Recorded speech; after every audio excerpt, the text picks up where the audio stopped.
Hello, I'm Scott Soshnick. And I'm Eben Novi-Williams, and this is the Four Snaps Sports Business Podcast, the Sporticast. Oh, boy. Now, Eben, you know, I've lost my sports fandom. We all know this. You know this and whatever. I will say I do have, I'm not ashamed to admit, I did grow up on Long Island when the New York Islanders were winning 4 Stanley Cups, and, the players used to come into some of the places where I could hang out, and, so you get a little affinity there. That's fun. But for the most part, I have absolutely no sports fandom left in me. But that said, I did grow up a Jets fan.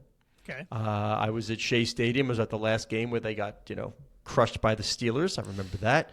Richard Todd, Johnny Lamb Jones, Joe Klecko and the boys. So those were my New York Jets. This is a gut punch. This is a tough one. Even I was watching that and saying, you got to be kidding me. Like the biggest story of the offseason, so much hype, so much promise, everything revolving around this guy, and just like, boom, 4 snaps. Like you said, 4 snaps and the guy's done. At home on September 11th. He's running out with the flag. And again, 4 snaps into Aaron Rodgers' Jets career. He is done for the year with a torn Achilles. The Jets come back and win that game on Monday night. Dramatic fashion, a walk-off punt return, which can't imagine that's happened too much. But if I may, by the way, sign of the times. Yeah. When things work out, like sometimes, and I remember this, you did an NCAA tournament story. I forgot with the coach, the program, whatever, but they scored a couple of upsets, and then everybody like read the story, and kind of like focusing on that punt returner making the team on Hard Knocks. And by the way, I still don't even know his name, which will change, I hope. But the fact that they got the moment where this undrafted player was told by the coaches that he'd made the team, and then he does something like that in the first game. Am I boring you? You yawning? Are you yawning during the Sporticast? It was not related to you, I promise. Okay, that's fine. She's staying up too late watching sporting events.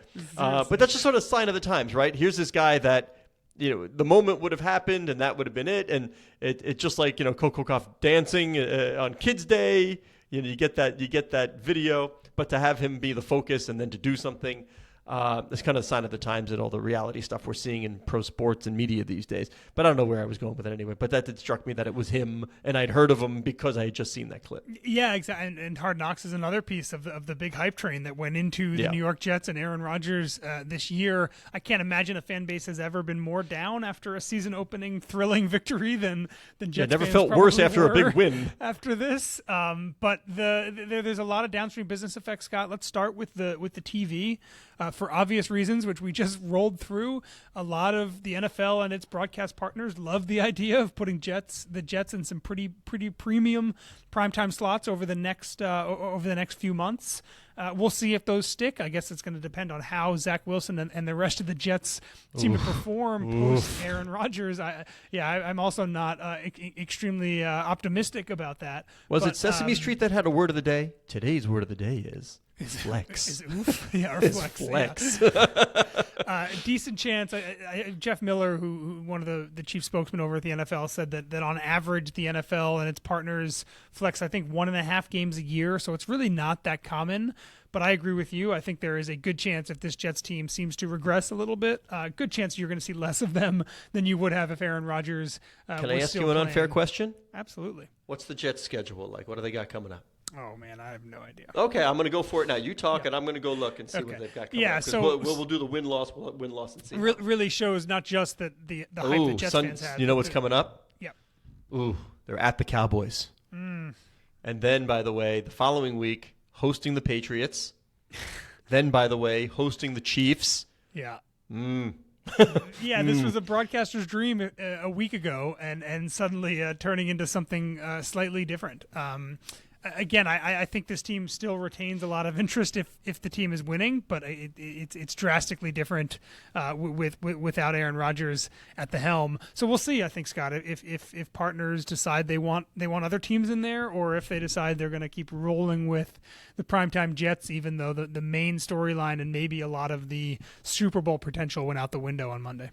That's a tough one. And you saw the NFLPA, by the way, put out the statement about artificial turf. Now this is going to be the cause for the season. Was it the turf? The data says turf isn't as good. You'll change these NFL stadiums will change to grass for soccer players, but here we are. And step one, I haven't heard a lot from Lloyd Howell yet. The new executive director replaced Demar Smith, and here he comes, coming out swinging. Like we want grass. And the turf grass debate is obviously largely a player health debate. That's the argument that a lot of players are making. It's also a great business debate, Scott, for both sides. For players. And multi-sport. We had this with Messi, and it was, will he play on turf? Yeah, it's great. It's a great sports business story. Overwhelmingly, NFL players want to play on grass. They think it is healthier for their bodies. However, can be a collectively bargained issue. The players have never fought hard enough or drawn a line hard enough in the sand to make this a part of why. their contract. Because why? Yep. Because it's all the collective bargaining is give and take. If you're going to take that, you have to give something. It would be so expensive for players to. I would have just made this part of the 17th game. This is health, and you know what? You want us playing 17 games? We need grass. That would have been. There would a whole litany of things. That was the last whopping bargaining chip that the players had, unless they want to add an 18th game, which I'm sure the NFL owners would love to do. But that was a huge bargaining chip. And by the way, this is not me throwing shade at the NFLPA. It's really hard to get a membership 100%. that big on the same page of any issue. I have seen this in many, many labor negotiations. However, when you have that big chip, you got to go big and say, all right, this, and this is non-negotiable as part of these talks. And if we can't even get here, then forget it. Then just take the 17th game off the table. And the reason this is such a hard would be such a hard thing to negotiate is that financially for owners, turf is great. It costs less to install, costs less upkeep, but it lets you hold a number of events back to back to back at your stadium that you just would not be able to do on grass. I believe MetLife in the week leading up to Aaron Rodgers' injury had 5 events at stadium, both sporting events and concerts, and you just cannot do that on volume or on the putting a stage on the infield, the whole thing. You can't do that with that kind of regularity unless you have turf. And if you're an NFL team like the Carolina Panthers that have an MLS team that plays in their building, it's also a lot more wear and tear if you have grass fields. So there's a whole bunch. There's a big economic argument for why owners want this. And again, not all the fields in the NFL are turf. I think most of them are grass. And there's a few like the Arizona Cardinals. Their stadium, the grass comes out on on big railroad tracks, big rolling tray. Yeah. And in Real Madrid, their new stadium has a similar something where the grass can go down and keep growing while you're doing something else. You saw on that top video, of it. did you? Did see the video. But for teams that don't have that capability, there is a financial argument for owners to have this grass, to have this turf. And I think this is going to continue to be a big issue between players, between ownership, and collectively bargaining is not going to happen for a while now, Scott. But I think you're going to keep hearing about this pushing. Let me ask you this. What if a marquee free agent or two came out and said, I am automatically nixing any team that plays on turf? Totally. Get the attention of an owner, or they say, yeah, right, if my bid's higher, you'll come to me. Not every team has all the money to spend every year. And you mentioned soccer, Scott. There are MLS players, primarily ones that have come over from Europe, and Leo Messi is not one of them. But there are European MLS players who won't play on turf. That they'll take a rest day. They'll have a day off when their team goes to play Charlotte or when their team goes to play Cincinnati or Atlanta. There are other sports where players do have fairly strict kind of line in sand drawn ideals here, and you're right. This is another way, and you can make an argument, and I'm sure Lloyd Howell will, that when your star player gets injured, that's a financial hit also. Yeah. So even if having grass or putting in grass and moving it around is more expensive, if the injuries are indeed worse, or if free agency is affected, there is a financial argument for paying up for that on the front end. You and I are a little miffed at Leo Messi, actually, for being so darn agreeable, because we were chasing a very good story, like he was going to have to go play in Atlanta. And that team, the Atlanta United, they sell out, 70,000 tickets, whatever it is, there was very little impetus for Atlanta to change to grass for that one game or whatever the expense would be. Like, we sell out anyway. We don't, Leo's coming, so what? I mean, there are plenty of other teams that don't do that kind of attendance that obviously will need to do whatever they want to make sure, like Leo Messi would be there and playing. But Leo short-circuited all that by just saying, no, I'll play on turf. Yeah. how agreeably disagreeable for him. That Exactly. didn't do much for the sports business section of and the a big the sigh of newspaper. relief, I think, for a lot of NFL teams, or MLS teams, MLS owners, MLS executives, that was not something that they were going to need to balance. And explain something to me, if you would, because you're the sports betting guy. You're the one who used to go halfway across the George Washington Bridge to geolocate to New Jersey and make your bets. I do not. Explain to me, because I mean, this just seems so simple to me. It's called gambling for a reason. Right? If you want sure things, don't gamble. It's called gambling for a reason. But why in the world do these companies give back bets or whatever it is or refund everybody? Aaron Rodgers got hurt. Whatever bet you made on Aaron Rodgers to throw touchdowns or to play in games or whatever it may be, he got hurt. You lose. And yet gambling companies are refunding all bets or wiping them out. And I cannot, other than like you got to suck up to customers these days because customer acquisition is so damn hard and margins are so low that you'll do anything to keep them. I don't get it.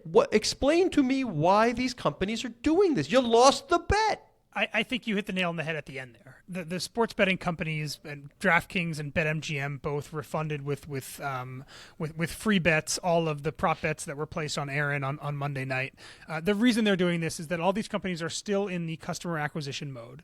And part of customer acquisition is you're throwing free money, deposit matches, odds boosts. You're essentially subsidizing your bettors right now. And they look at this refund as another version of that. It is a goodwill marketing outreach. They get a little bit of press about it. The bettors are happy. Those people that might have maxed out or lost all the money in their account still have money to play with, and that might keep them in the DraftKings or the betting. So you're going to say they're going to bet. Nobody's going to put that in their pocket. They're going to bet it on something else. Yeah, DraftKings and BetMGM are, and I'm sure that executives really believe this, are betting that giving that refund, they're going to make that money back in both the goodwill and the stickiness of that customer who still has money in his or her account to keep betting with. The thing that I would be concerned about, and I'm working on something on this exact topic for Sportico for later in the week, the thing that I would be concerned about is you're conditioning U.S. sports bettors to expecting this. That every time there is an injury or a bad call by the refs, you see all these people on Twitter, hey FanDuel, hey DraftKings, you so should when refund you when you alter this behavior and take it away, now you're going to be angering your customers. Exactly, and I think that the good comparison here is Uber and Lyft, which broke onto the scene, massive competition for users, heavily subsidizing every ride that you took on Uber or Lyft back in 2015 and 2016, and really had a hard time turning that spigot off and becoming profitable because people realized, the prices are significantly higher now than they were. And this would be the warning or the concern I would have for sports betting, is if the U.S. sports bettor is just accustomed to free bets and promos and good karma refunds and deposit matches and all those things, the more you offer them, the harder I think it is to wean them off of it when it comes time. So we'll see. Again, FanDuel did not refund bets. I don't think PointsBet did either. There's certainly no regulatory or legal reason why you should. Good for them. The odds baked into that is the possibility that someone gets hurt. All of that makes sense to me, but I still think there are a number of sports books that are still in this mode of, I'm going to throw free money at people as a way of engendering good customer relationships, maybe a little bit of loyalty, keeping people on my app. And I think that in the long term, that's going to pay for whatever the money is that we give back as a result of a big Monday Night Football injury. I hope you're using the anecdote. I don't remember whether it was Uber or Lyft, but remember the CEO of the company got into one of the cars and was like, wait, how much does this cost? Yeah, that was a couple of years ago. Yeah, that was a couple of years. Wait, yeah, really? What is this? What is this surge pricing thing? Yeah, I think if you live in New York, there was a moment there where Uber and Lyft were so cheap and were this amazing new thing, and then as the companies realized that they had to shift from that throw money at customer acquisition into a responsible, maybe even profitable business. As the prices went up, I think there was sticker shock for a lot of people, and I wonder if sports betting is going to go through some phase of that as well, where as those things dry up, people are like, wait, there's not a free bet every Sunday in my inbox waiting for me to bet on NFL. There's not boosted odds on my favorite team every week. I think that they're setting themselves up for a potential pitfall there. Somebody said to me the Jets will go down in history as the only team to have a future Hall of Fame coach or Hall of Fame coach to never coach a game and a future Belichick. Hall of Fame quarterback to never complete a pass on their roster. You think he plays again? I mean, I know this is a little inside football. I think he plays again? That's a tough it's certainly comeback, not, man. it's not going to happen this year. By the way, we should say he's going to make $75 million whether he plays or not. But and getting up there in age, which obviously hurts not your getting up there. recovery time. He's got, He he's got, and that's coming from me. Yeah, he's got there. Grizzled veteran. I think he tries for sure. I don't Okay. know. I mean, that who knows if it's actually feasible He's physically. going to go to the dark for another few weeks and ponder the future on a surgically repaired Achilles. Yeah, I can't imagine that he decides to hang it up unless his body makes it clear that he can't play anymore. But yeah, we'll see on that. But if I agree with you. You mentioned at the beginning how you're not a sports fan. I am not really a sports fan either. This made me so happy that I hadn't spent 5 months buying the jersey of my new favorite quarterback and watching all the shows and talking all the hype and betting the futures odds that the Jets were going to win the Super Bowl, and then literally 4 plays into your season, everything comes crashing down. It made me so happy that is not a roller coaster that I live on. Our good friend Jay Bieberman, now with the New York Islanders, and I hope I get a call from him because he listens to the Sporticast. We used to delight in every now and then. He was a big Jet fan, by the way. He'd go to games, season tickets with his dad, the whole thing. But we would delight, more him than me, but I would do it in the street, in the habitat, if you would, not in the zoo, where you'd take pictures of the grown up with the jersey and the Zubaz pants back in the day, and he would just send me pictures of and go, "Can you believe this happens?" So I would always roam around outside of the draft at Radio City, on 6th Avenue, and just take pictures. I'm like, look at this. Look at what's happening here. And once again, addicted customers. If business, the best thing you can have is customers who are addicts. NFL and sports, they got it. It's great. Yeah. So from a TKO of Aaron Rodgers, or is that a KO? Is that a KO? Probably a KO. Yeah, he did not get up. Yeah, KO. Yeah, that's a KO, but close enough. Best segue I could do. TKO, the new ticker symbol for the company Endeavor WWE UFC combination, which I think is the best ticker symbol out there. I love it. It's good. So where are we? We're trading a little lower than where it opened. Is that right? That's right. Yeah. I didn't look today. Great nugget by Brendan Coffey today, dug out of the filing that Vince McMahon's taking a special dividend, putting $111 million in his pocket. Nicely done for Vince. So what we're hearing, and we hear this all the time, when business units combine, there's similarities. The word we're going to hear is synergies. They can do a lot of things as a more combined unit, whether it's ad sales, whether it's events, whether you name it. There's just a lot more that they can go out and sell. And I think that's the big question. They are talking about UFC and WWE as the two entities here still operating separately, but they are really interested in going to try to play around with what they can do together to really maximize pricing. And media rights, WWE is in the market right now. UFC, their ESPN deal, I believe, expires after 2025. So they're about to start some of those conversations. I don't think they're going to happen immediately as one unit, but I think they're going to entertain the idea of what if we hit the market together, or are there the same entities interested in both these things that we can work on? Another one, Scott, is negotiations with local tourism authorities, other countries in terms of you want the big event to come to your town? Yeah, we'll bring them both. So what happens if we do WWE on a Friday night and UFC on a Saturday night? What kind of concessions are you going to make for us if we do that?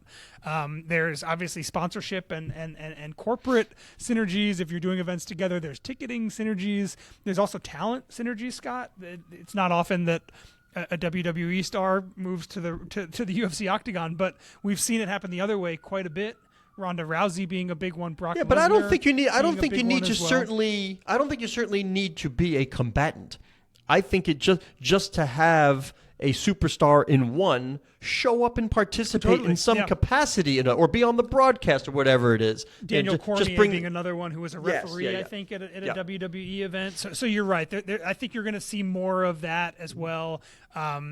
Two entities that I asked the executives this week, and I'd be curious if there was an actual answer. I'm sure they have it, but I don't know what the overlap is right now between UFC and WWE fans. They're very different entertainment properties. They're obviously very different sporting properties as more well. kids are WWE fans. You can, That's my ca- guess dare, as dare I well. say WWE is wholesome family entertainment? Dare I say that? Because I told you, I think I've said this before. The last time the last time we went, I don't remember how old my focus group of one was, but I took them to Madison Square Garden to see WWE because I used to go. I remember telling the story of Stony Brook University. Big John sure. Studd scared the bejesus out of me.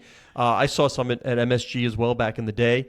But what did he want? We bought him a mask, I think, the old Lucha Libre mask. So Sure. that ran me like $157. He had one of those belts as I've used as a prop on many things. That cost me $10,000. And he beat the living crap out of me for a week. It was elbows to the neck. It was great. I loved it, but that's what it was. And every kid there, and there were a lot of them, which is the same thing. So I don't think better that's than putting you in an arm bar. Yeah. or a yeah, reverse an arm cobra bar or or whatever it something is. like that. Yeah, UFC. I just see a bunch of drunken older guys going and having a great time and whatever. I just think that's what I see as the difference of the fan base, certainly from an age standpoint. Yeah, so if there's not a huge overlap, which I think I also agree, I think there's probably not a huge overlap. I think they look at that as a lot of green space. That's a good ways thing. of integrating WWE fans who maybe haven't really tried out or know much about UFC and vice versa. And then the third thing I'm looking at for TKO, Scott, is acquisition. These two companies, we understand, even if there's not an overlap, there's a lot of synergy here. Are they looking potentially to expand into other parts of the combat sports world? And there's certainly a few other promoters and other sports out there that they could do that in. Are they looking even beyond just these two into what other parts of sports and entertainment they can get into? I would be surprised if in a couple TKO is just these two entities. If it's just for sure, WWE and UFC. You're saying roll it up. So what do they, if this does indeed work out and these synergies exist, what else do they see out there that they can acquire and roll into this in a way that keeps all of that humming? And I expect we'll see them try to do that at some point. Now, we have seen Pat McAfee get in the ring. This is the way of expanding the for audiences sure. and whatever. Now, how about the next thing we want to talk? Could you see Deion Sanders being involved? I could see it. I could absolutely see yeah. Deion Sanders showing up for UFC, being a guest, whatever, just big man down front. But I could certainly see Deion playing a role in a WWE something. Yeah, outdoor, whatever. Texas Stadium, just AT&T Stadium, 100,000 people, and Deion comes off the top rope, with a Colorado shirt on right now. I mean, I could definitely see it because nobody higher right now. Nobody higher in college sports right now than Mr. Sanders. Coach Prime is, he talked the talk as he always did, but man, does he walk the walk. Yeah, impressive week 1 victory over TCU in a shootout, and then they beat Nebraska in another big game for Fox. In week 2, they played. By the way, Colorado 10 a.m. State local next. start. Yeah, I love early how many start. coaches would have said, yeah, we'll start at 10 o'clock. Fox goes, yeah, okay. I think Deion understands what that means, right? He gets it. It's a national slot. It probably means more eyeballs. They got a big game against USC looming. I think it seems like this is probably not going to last all that long, but if it does, that's great for Colorado. It's great for Deion. It's great for Fox. It's great for the Big 12, right? Which expanded to include Colorado as of a few months ago. That'll kick in. Deion moved quickly on that one. The school moved quickly on that one. Was an early mover, and as the sands shifted underneath everybody, it looked like a pretty darn good move in retrospect. I think Deion's not getting paid that much, Scott. It's $30 million deal over 5 years. I think. I love that your lead in for that is Deion's not getting paid that much, and then follow with $30 million. But your point is so well taken for what he is generating for that university. 100%. He could probably tear it up right now. And I think and I imagine if you give truth serum to the folks at the University of Colorado, they would agree with this. This is a temporary thing. Yeah. Either the Deion experiment was going to go horribly and he was going to get let go, or the Dion experiment was going to go amazingly and he was going to eventually jump for a greener pasture, maybe an SEC pasture. I would be shocked if Dion is coaching this team in a couple of years, just because it seems like his trajectory is on for bigger, more higher profile jobs. But nothing to say that Colorado can't benefit tremendously from his time that he's here if the hype continues. And at least through 2 weeks, it's one of the biggest, if not the biggest story in college football right now. And that is saying something considerable. Now, people may not have seen the story, so I'm going to bring it up even though it was a couple of weeks ago, but Dan Libet wrote a great story. He combed through Deion Sanders' contract with Colorado, and it sort of stretches what I think the spirit of disclosure is, right? Because all the other coaches in college sports, when it says they have to disclose their outside income, their sponsorships, all those personal deals, the amount that they have to disclose that, and that means put it down on paper and show everybody how much money you're earning from camps and the Nikes of the world. Well, Deion's disclosure was a little different. He chose to use invisible ink. Or remember Cyberdust where it disappeared? Of course. Deion, we're told, did disclose his outside income. Only he did it verbally to the school. Nowhere. You can file any Freedom of Information Act request you want. You ain't going to find that information because he did it verbally. And I find that very interesting. And those are often deals with apparel makers. They're often Deion's in a national ad campaign right now with Aflac. It would cover that as well.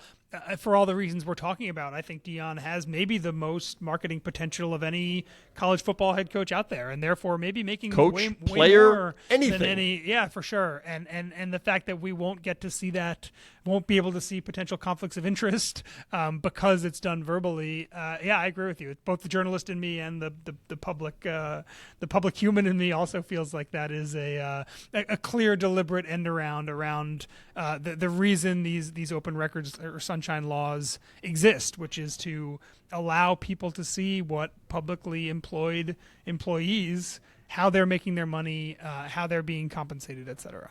By the way, you just used the phrase "the public human in me." Yeah, I didn't know what. See, we don't edit stuff. It's fine. I do it all the time. But by the way, very good social servant in me. I don't know. Very good social feedback on my having even a rudimentary understanding of the Canadian Football League. Oh, really? I got a lot of people say rudimentary is the right word. Well, that's what I said. The public human in me got some really good from the public Canadians out there that, that I'd done a good job with Rough Riders. There was a Rough Riders 1 word. There was a Rough Riders 2. Ottawa has since changed to, you looked it up, forget what it was. But let's be honest. You didn't know that.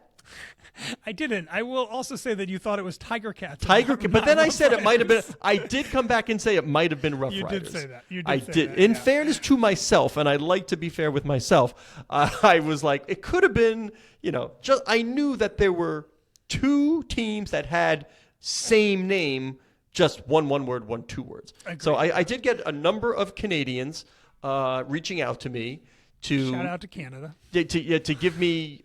One, which team it was and what happened, whatever, but also some kudos for attaboy and just for having the knowledge that happened. All right, let's finish it up with Learfield, by the way. We've talked about sort of the heavy debt burden on the company, powerhouse in college sports. They do a lot of, represent a lot of schools and media negotiations, et cetera.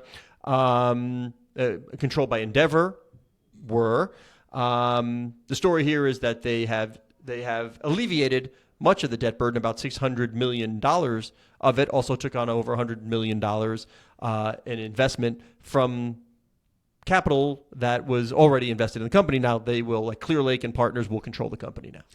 We knew something like this was going to have to happen. Yeah, we knew they were working on it. As of a few months ago, Learfield had, I think it was almost $1 billion, $900 billion, million of debt. A lot of which was due in the coming months. So a restructuring need to happen. The way I read this, and this is breaking news literally right before we started recording, a lot of their previous lenders just got shifted over into equity holders. So the group is now, Learfield is now majority owned by 3 of those investors, and they are Clear Lake, they are Fortress, and they are Charles Bank Capital. The previous big owners, so Tyros, which is a private equity fund, and Endeavor are going to stay on as LPs. But this lets Learfield kind of reset the business a little bit. The COVID pandemic as the was not business kind. resets. Yes, as the business resets. The COVID pandemic was not kind to Learfield. They had a legacy business that involved guaranteeing large chunks of money to athletic departments in return for monetizing that themselves via multimedia, advertising sales, sponsorships, etc. They're trying to shift that business to being more collaborative, so that they are, instead of handing over a big check, working with their schools to generate money together for each other, which I think is a better setup to be. But all of that to say that Learfield needed to do something, and this restructuring at least lets them give another shot at building this thing into a healthy company. All right, I'm going to give you another shot at closing the show without any stumbling or bumbling. Now, you told me prior that our platform now gives you the ability to read the script, to have a spot where you can see the script and read it. And I dissuaded you. That would be cheating.